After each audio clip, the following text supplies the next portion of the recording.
अस्सलाम वालेकुम, welcome back to my channel. तो आज है हमारे पास unit number 1, introduction to biology. सबसे पहले इसके अंदर जो है हम पढ़ेंगे साइंस की डेफिनेशन।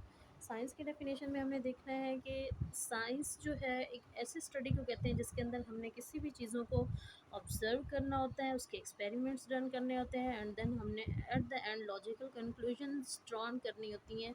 इसमें क्या होता है कि हमने देखना था प्रिंसिपल ऑफ नेचर। मेरी प्रीवियस जो वीडियो थी उसमें मैंने आपको बताया था कि हमने नेचर के बारे में भी पढ़ना है। तो साइंस उस वक्त तक जो है वो डन नहीं हो सकती जब तक हम उसके अंदर ये तीन चीज़ें ना करें। सबसे पहले हमने किसी भी चीज़ को ऑब्जर्व करना है, उसके बाद हमने उसके एक्सपेरिमेंट्स देखने हैं, उसके बाद एट द एंड उसका रिजल्ट जो है हमने निकालना है। Understand the principle of nature, यहाँ आपने जो है वो लेनी है साइंस की डेफिनेशन। और आपको पता है कि साइंस वर्ड जो है वो लैटिन वर्ड से जो है वो ड्राइव हुआ है। और इसके साथ साथ जो है साइंस के अंदर फर्दर जो है इसको जो है वो क्यों किया गया है क्लासिफाइड, इसलिए किया गया क्योंकि with the passage of the time scientific information increase many folds and this enormous scientific knowledge was then classified in the different branches. यानी कि साइंस जो है वो एक ऐसी ब्रांच है जिसके अंदर फर्दर जो है वो मॉडिफिकेशन लाई गई हैं, यानी कि जिसके अंदर हमने लिविंग ऑर्गेनिजम्स को देखा है। तो फिर हमने उसके अंदर कुछ केमिस्ट्री की चीज़ें पढ़ी हैं, मैथमेटिक्स की पढ़ी हैं। तो इसीलिए हमने क्या किया है, साइंस को जो है वो हमने ब्रांचेस के अंदर क्या किया है, डिवाइड कर दिया। जिसमें हमारे पास पहली ब्रांच आती है बायोलॉजी, फिजिक्स, केमिस्ट्री, मैथमेटिक्स। इसी तरह से इकोनॉमिक्स है और फर्दर क्लासेस भी जो हैं उसको भी हमने किया है। चलें, उसके बाद हम ले सबसे पहले हमारे पास टॉपिक है इंट्रोडक्शन टू बायोलॉजी। ठीक है, सबसे पहले हमारे पास बायोलॉजी की डेफिनेशन आती है। ये आप लोगों से शॉर्ट क्वेश्चन भी पूछा जाता है, जिसमें हमें पता है कि जो बायोलॉजी है ये टू ग्रीक वर्ड से ड्राइव हुआ है। पहला वर्ड है बायोस, जिसका मीनिंग है लाइफ, ओके। और लोगोस मीनिंग होता है थॉट और रीजनिंग, यानी कि जीने की वजह ढूंढना। ये इस चीज़ को हम क्या कहते हैं, बायोलॉजी। बेसिकली बायोलॉजी जो है ये एक साइंटिफिक स्टडी है लाइफ के बारे में हमने थ्रू आउट जो है इसमें पढ़ना है। उसके बाद जो है हमने डिवाइड किया है इसको बायोलॉजी को डिवीजन और ब्रांचेस में। सबसे पहले आपने देखना है कि डिवीजन्स क्या होती हैं और ब्रांचेस क्या होती हैं, ओके। इसमें हमने देखना है कि डिवीजन जिस तरह से है, बायोलॉजी है, बायोलॉजी को हमने डिवाइड किया है फर्दर। जैसे हमारे पास साइंस थी, ठीक है। अब साइंस को हमने डिवाइड किया है किस चीज़ में, बायोलॉजी में। फर्दर बायोलॉजी को जो हम डिवाइड करेंगे वो होगी जोलॉजी, बॉटनी एंड माइक्रोबायोलॉजी।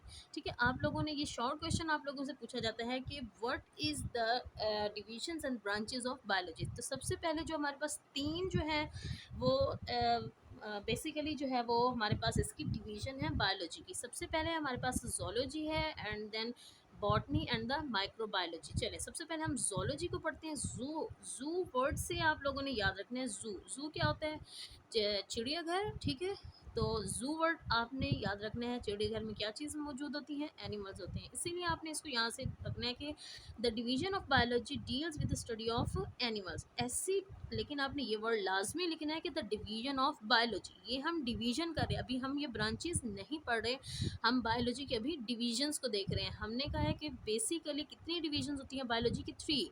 सबसे पहले डिवीजन है जोलॉजी, जिसके अंदर हम स्टडी करेंगे एनिमल्स को। एंड देन हमारे पास आ जाती है बॉटनी। बॉटनी का जो ये जो वर्ड है ये ड्राइव हुआ है पास्चर से। पास्चर मीन चिरागा, यानी कि तो वो घास होते हैं ना, तो इसीलिए हम कहेंगे कि बॉटनी चिरागा। आपको वर्ड से पता चलना चाहिए प्लांट्स। तो ऐसी study, division of biology deals with the study of plants, okay, understood. और लास्ट हमारे पास जो डिवीजन है वो है microbiology. Micro mean you know that, micro mean smaller particles. ठीक है, ऐसे पार्टिकल्स की स्टडी करना जो बिल्कुल ही क्या हो, स्मॉलर हो। इसमें हम पढ़ लेते हैं this division of biology deals with the study of micro organism such as bacterias वगैरह। आप लोगों ने देखा है वाटर के अंदर बैक्टीरिया होते हैं, कुछ हमारी ऐसी चीज़ें होती हैं, यानी कि माइक्रो ऑर्गेनिजम्स जो है हम ऐसी चीज़ को कहते हैं जिनको हम नेकेड आई से नहीं देख सकते, okay. In order to study all the aspects of life these divisions are further divided into the different branches. अब यहाँ से जो है हमारे पास कुछ ब्रांचेस स्टार्ट हो रही हैं। पहले हमने 3 जो है वो डिविजन्स देखी थी, अब हम इसके देख रहे हैं ब्रांचेस। सबसे पहले हमारे पास ब्रांच है morphology, okay.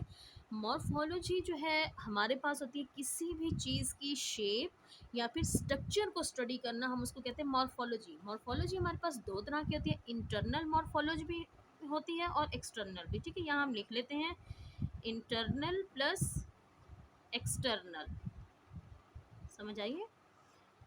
Okay, morphology this branch deals with the study of forms and structure of living organisms. Okay, अब जो है जब हम किसी भी चीज़ के यानी कि किसी भी लिविंग ऑर्गेनिजम्स के एक्सटर्नली पार्ट्स को हम जो है वो बताएंगे। जिस तरह से अगर मैं कहूँ ये मेरे पास है किडनी, ठीक है, मैं किडनी को आपको अलहदा से एक पेज पर बना के दिखा देती हूँ, जिससे ये जो है मैं कहती हूँ किडनी है। ओके, अब ये जो मैं इसको एक्सटर्नली देख रही हूँ तो मैं इसकी क्या आपको बता रही हूँ, मॉर्फोलॉजी। क्या बता रही हूँ मैं आपको, मॉर्फोलॉजी। लेकिन जब हम इसके इंटरनल पार्ट्स का बताएंगे कि इसके अंदर नेफ्रॉन्स होते हैं, पैरामिड्स वगैरह मौजूद होते हैं, तब जब हम इसके इंटरनली जो है वो स्ट्रक्चर को हम स्टडी करेंगे तो उसको हम क्या कहते हैं, वो हम नेक्स्ट उस पर पढ़ रहे हैं। देखें, अब है नेक्स्ट है हमारे पास anatomy. The study of internal structure is called anatomy. समझ आ गई है। जब हमने किसी भी जो लिविंग ऑर्गेनिजम्स या किसी भी सेल को, ऑर्गेनेली को, हमने उसके एक्सटर्नल पार्ट को स्टडी करना है तब हम उसको क्या कहेंगे, मॉर्फोलॉजी। लेकिन जब हम उसके इंटरनली स्ट्रक्चर को हम स्टडी करेंगे हम उसको क्या कहते हैं, एनाटॉमी। से मैं कहती हूँ कि मेरे पास ये है किडनी है और यहाँ पर किडनी के अंदर जो है वो फनल शेप जो है मेरे पास पैरामिड्स मौजूद होते हैं। इन पैरामिड्स, ये पैरामिड्स जो है ये एक मिलकर कलेक्टिंग डक्ट बना देते हैं इस जगह पे, ये सारे यहाँ पर जुड़े हुए होते हैं। अब जब मैं इनका इंटरनली जो है वो एक स्टडी करूँगी, इस चीज़ को अब मैंने क्या कहा है कि मैं इसकी एनाटॉमी को स्टडी कर रही हूँ। ओके, एंड देन हमारे पास है हिस्टोलॉजी। हिस्टोल वर्ड जो है वो ड्राइव हुआ है टिश्यूज से। ठीक है, टिश्यूज कौन से वाले टिश्यूज वो हाथ साफ करने वाले टिश्यूज़ नहीं, ये टिश्यूज़ होते हैं जो हमारे पास ऑर्गेनिजम्स वगैरह हैं, उनके हम टिश्यूज़ जो है वो पढ़ रहे हैं। तो हिस्टो वर्ड जो है आपने याद रखना है टिश्यूज़ से। तो ऐसी स्टडी जिसमें हम टिश्यूज़ को जो है वो डिफ़ाइन करेंगे या फिर डिस्क्राइब करेंगे, हम उसको क्या कहते हैं, हिस्टोलॉजी। लेकिन आपने एक बात लाजमी याद रखनी है, आपने यहाँ पर माइक्रोस्कोपिक वर्ड लाजमी याद रखना है।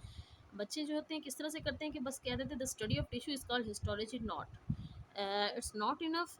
आपने क्या करना है कि आपने कहना है माइक्रोस्कोपिक स्टडी, बिकॉज टिश्यूज़ जो है वो हमें आम आंख से तो नज़र नहीं आते, हम उसके लिए क्या यूज़ करते हैं, माइक्रोस्कोप। इसीलिए हमने यहाँ पर लाजमी लिखना होगा कि microscopic study of tissues is called histology. Okay, next जो हमारे पास ब्रांच है सेल बायोलॉजी। सेल वर्ड से ही आप लोगों को समझ आ जानी चाहिए कि हम जो है इसके अंदर cell, bio, life, logy mean होता है स्टडी, यानी कि हम सेल के अकॉर्डिंग जो है हम क्या करने जा रहे हैं, स्टडी करने जा रहे हैं। चलिए इसको पढ़ लेते हैं। The study of the structures and the functions of cells and the organelles is called cell biology. This branch deals with the study of cell divisions, यानी कि आगे जाके आपके पास जो चैप्टर्स आएंगे उसके अंदर आप देखेंगे कि सेल किस तरह से एक से दो, यानी कि एक सेल होता है, एक सेल से दो सेल में डिवाइड होते हैं, दो से चार सेल में डिवाइड होते हैं, चार से आठ सेल में। ये हमने इसकी जो स्टडी को स्टडी करनी है, सेल किस तरह से डिवाइड करते हैं, उसको हम कहते हैं सेल बायोलॉजी। उसके बाद आ जाता है हमारे पास फिजियोलॉजी। फिजियोलॉजी जो है ये बेसिकली जो ये एक ब्रांच है, ये मेडिकल से रिलेटेड ब्रांच है। ठीक है, ये जो इसमें हम क्या करते हैं, deals with the study of the function of different parts of the living organism, यानी कि किस तरह से ये मेडिकल किससे रिलेटेड है। जैसे मैंने आपको ऊपर एग्जांपल दी है किडनी की, तो जिस तरह से हम देखते हैं कि किडनी का फंक्शन क्या है, कि किडनी, यू नो दैट कि किडनी क्या करती है कि वो यूरिन बनाती है। ठीक है, इस ये जो function of different part of the living organism, मैंने यहाँ आपको किडनी की एग्जांपल इसीलिए दी है बिकॉज ऊपर मैंने आपको पहले इसी चीज़ की दी ताकि मैंने कहा नेक्स्ट भी मैं आपको इसलिए दूँ आपको अच्छे से समझ आए। तो उसके बाद हमारे पास आ जाता है जेनेटिक्स। जेनेटिक्स वर्ड जो है ये जीन से ड्राइव हुआ है। किस चीज़ से ड्राइव हुआ है, gene. You know that what is gene. आप लोगों को बेहतर पता है कि जीन क्या होते हैं। जीन्स जो होते हैं हमारे पास, study of genes and their roles in inheritance are called the genetics. Inheritance कहते हैं हम विरासत को। कौन सी वाली विरासत, वो वाली विरासत नहीं, वो जो एक दौलत की होती है उस चीज़ की, वो वाली नहीं। इसमें हम वो वाली विरासत कहेंगे कि किस तरह से एक करैक्टर जो है वो दूसरे पेरेंट्स के करैक्टर्स जो है वो उसके ऑफस्प्रिंग्स में जाते हैं। इस चीज़ को हमने जो है वो कहा है यहाँ पर इनहेरिटेंस। ठीक है, अब यहाँ पर आपके अलहदा से जो है वो इनहेरिटेंस की डेफिनेशन भी आ जाती है कि व्हाट इज़ इनहेरिटेंस। आपने लिखना है transmission of characters from generation to another, मतलब वन जनरेशन से to another. What is mean, इसका मतलब ये है कि पेरेंट्स से जो जनरेशन ऑफस्प्रिंग्स में जाती हैं हम उसको कहते हैं इनहेरिटेंस। फॉर एग्जांपल किस पेरेंट्स के अंदर जो है वो हाइट, वेट, इसके अलावा जो है वो स्किन का कलर, आई का कलर, ये जो नेक्स्ट जनरेशन अडॉप्ट करती है हम उस चीज़ को क्या कहते हैं, ये उसकी जो है वो इनहेरिटेंस है। चले नेक्स्ट हमारे पास है एम्ब्रियोलॉजी। आप लोगों ने एम्ब्रियो वर्ड से ही याद रखना है, और लॉजी का मतलब आपको पता है स्टडी, ठीक है। एम्ब्रियो ऐसी स्टडी जिसके अंदर हम एम्ब्रियो को स्टडी कर रहे हैं उसको हम क्या कहेंगे, सॉरी ऐसी ब्रांच जिसके अंदर एम्ब्रियो को स्टडी कर रहे हैं हम उसको कहते हैं एम्ब्रियोलॉजी। और आपने एक बात याद रखनी है कि जब तक जो एक फीटस है, एक बेबी है, वो मदर की जो है वो पेट में रहता है वो तब तक एम्ब्रियो होता है, लेकिन जब वो उसकी बर्थ हो जाती है उसके बाद वो एम्ब्रियो नहीं रहता, ठीक है, उसको फिर हम एम्ब्रियो नहीं कहते, ठीक है। एम्ब्रियो जो है वो सिर्फ जो जब तक वो मदर के पेट में है, it is the study of development of the embryo to new individuals. क्यों? क्योंकि उसके अंदर जो है वो अभी फीटस जो है वो बन रहा होता है, इसीलिए हम उसको क्या कहते हैं, एम्ब्रियो। उसके बाद है टेक्सोनोमी। टेक्सोनोमी जो है वो फर्दर जो यूनिट्स हैं उसके अंदर हम इसको डिटेल से भी पढ़ेंगे।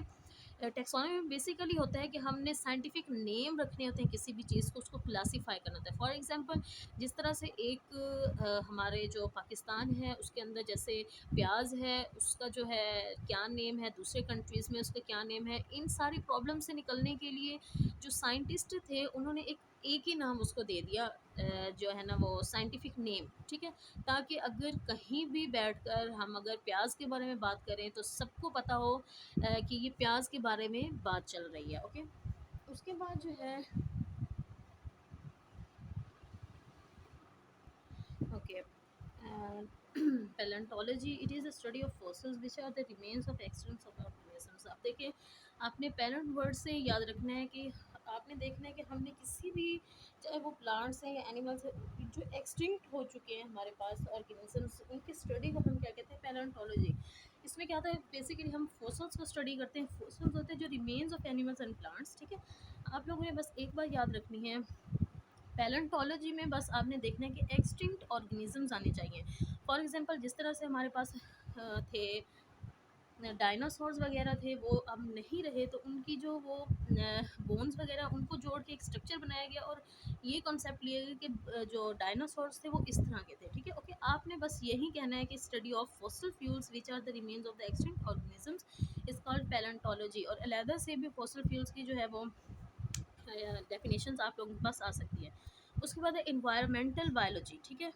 अब आपको पता है कि किस तरह से बायोलॉजी तो हम कहते हैं कि किसी भी चीज़ की, यानी कि लिविंग थिंग्स की स्टडी को, लेकिन इन्वायरमेंट जो है आपको पता है ये नॉन लिविंग है, ठीक है। इस तरह से हमने देखना है इंटरेक्शन कि लिविंग और नॉन लिविंग का आपस में क्या इंटरेक्शन है, ठीक है। इसमें हमने क्या कहना है, it deals with the study of the interaction between the organisms and their environment. For example अब जिस तरह से हम हैं, हमारा किस तरह का इंटरेक्शन है अपने माहौल के साथ, ठीक है, इसी तरह से एनिमल्स हैं, प्लांट्स वगैरह हैं, वो अपने हैबिटेट में किस तरह से रहते हैं और उनका आपस में क्या इंटरेक्शन है, ठीक है। अब जो है यहाँ पर हमने एक नेक्स्ट जो है सोशियो बायोलॉजी को पढ़ना है। सोशियो मीन होता है बिहेवियर, यानी कि इसमें हम एनिमल्स के अलावा हम सबसे जो top of the list example ले सकते हैं, हम उसकी लेते हैं ह्यूमन बींग्स की। हम देखें इंसान है, हम अपने जो हमारा माशरा है उसके अंदर हम एक पूरा जो है एक जी, तो मैं आपको बता रही थी कि सोशियो बायोलॉजी इसमें क्या होता है, टॉप ऑफ द लिस्ट जो है ह्यूमन बीइंग्स आते हैं, जिसके अंदर मैंने आपको बताया कि ह्यूमन बीइंग्स जो होते हैं वो सोसाइटीज़ बना के रहती हैं, यानी कि सेपरेटली नहीं रह सकते। तो हम इंसान जो है देखिए किस तरह से हमने क्या बनाई हुई है, सोसाइटीज़ बनाई हुई है। तो उस सोसाइटी के अंदर हमारा सोशल बिहेवियर क्या होगा, उस चीज़ की स्टडी को हम क्या कहते हैं, सोशियो बायोलॉजी। ओके, उसके बाद हमारे पास है पैरासाइटोलॉजी। पैरासाइटोलॉजी हम कहते हैं पैरासाइट वर्ड से ये निकला है। पैरासाइट जो है वो बेसिकली जो है माइक्रो ऑर्गेनिजम्स होते हैं। माइक्रो ऑर्गेनिजम्स के अलावा भी होते हैं, लेकिन जो ज़्यादा हमारे माइंड में आता है हम कहते हैं पैरासाइट्स माइक्रो ऑर्गेनिजम्स होते हैं, जिसके अंदर हम क्या कहते हैं, पैरासाइट्स की स्टडी करते हैं। पैरासाइट जैसे मॉस्किटोज़ वगैरह हैं, आजकल जिस तरह से गर्मियाँ हैं और आपको पता है मॉस्किटो जो है वो बहुत ही डेंजरस जो है हमारे पास पैरासाइट है। पैरासाइट हम एक ऐसे ऑर्गेनिजम्स को कहते हैं जो यानी कि दूसरे ऑर्गेनिज्म से रहने की जगह भी लेता है और उससे फूड भी लेता है और रिटर्न में उसको क्या कर देता है, नुकसान भी देता है। इसके साइड बॉक्स में आपके पास जो है वो लिखी हुई है डेफिनेशन, ये आप लोगों ने कर लेनी है, मोस्ट इंपॉर्टेंट है ये, ठीक है। आप लोगों को समझ आ चुकी होगी कि पैरासाइटोलॉजी क्या है। उसके बाद है बायोटेक्नोलॉजी। आप लोगों ने देखना है बायो वर्ड, आपने बायो लाइफ से देख लेना, और टेक्नोलॉजी की लाइफ के अंदर हम यानी कि अपनी जो जो मैन काइंड है उसकी वेलफेयर के लिए क्या क्या चीज़ें कर सकते हैं। इसमें होता है कि हम प्रैक्टिकल एप्लीकेशंस करते हैं लिविंग ऑर्गेनिजम्स की, कि हम किस तरह से मैन काइंड को वेलफेयर कर सकते हैं, उसको फ़ायदा पहुंचा सकते हैं। जिस तरह से मैं आपको ये दिखाती हूँ कि प्रैक्टिकल एप्लीकेशन किस तरह से करना होता है, कि हमने करना होता है मिल्क को टर्न हम कर देते हैं योगर्ट्स के अंदर। किस तरह से करते हैं कि हम उसके अंदर जो है वो फर्मेंट कर देते हैं ना मिल्क को, तो वहाँ से हमारे पास फर्मेंटेशन से जो है योगर्ट बन जाती है। इसी तरह से दूसरे भी बहुत सारे टेक्नोलॉजीज इस तरह से जैसे इंसुलिन वगैरह है, और बहुत जो है वो फर्दर और भी हैं हमारे पास, उसको हम कहते हैं बायोटेक्नोलॉजी। आपने यही देखना है कि प्रैक्टिकल एप्लीकेशंस हम कर रही हैं लिविंग ऑर्गेनिजम्स की सब्सटेंसेस के ऊपर, कि किस तरह से वो वेलफेयर ऑफ मैनकाइंड को इम्प्रूव कर रही है। उसके बाद है immunology. Immune system, immune word जो है वो दिफा से होते हैं, ठीक है। यहाँ से हम यहाँ लिख लेते हैं, ठीक है।